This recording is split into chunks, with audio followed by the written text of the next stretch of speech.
एक माँ का अपने बच्चों से बहुत अटैचमेंट होता है। बच्चे को जरा सी खरोच भी लगे तो माँ का कलेजा दहल जाता है। ठीक इसी तरह अगर माँ को कोई दुख हो तो बच्चा भी खुश नहीं रह पाता है। शायद इसलिए कहते हैं कि बच्चे को माँ से ज़्यादा और माँ को बच्चे से ज़्यादा कोई नहीं समझ सकता है।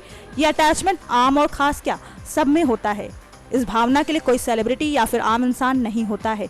होती है तो बस वो फीलिंग्स जो माँ और बच्चे एक दूसरे के लिए महसूस करते हैं। कुछ यही फीलिंग्स देखने को मिलती है बी-टाउन की अदाकारा ऐश्वर्या राय और उनकी बेटी आराध्या के बीच। जैसा कि आप तो जानते ही हैं, आराध्या मम्मी ऐश्वर्या की ही गोद में दिखाई देती हैं। भले काम चाहे घर का हो या फिर फिल्म का, हर जगह माँ बेटी हमेशा साथ नजर आती हैं।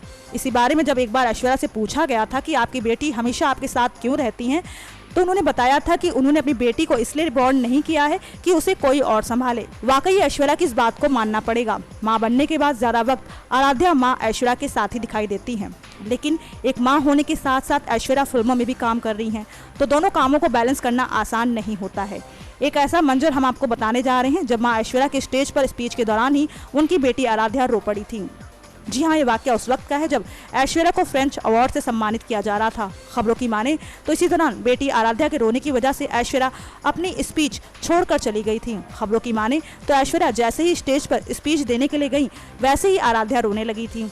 बताया जाता है कि पापा अभिषेक आराध्या को संभाल रहे थे, लेकिन आराध्या रोती ही जा रही थी। इसलिए ऐश्वर्या ने जल्दी जल्दी अपनी स्पीच पूरी की, फिर आराध्या को लेकर चली गई। रिपोर्ट्स की माने तो इस दौरान ससुर अमिताभ बच्चन भी वहाँ मौजूद थे।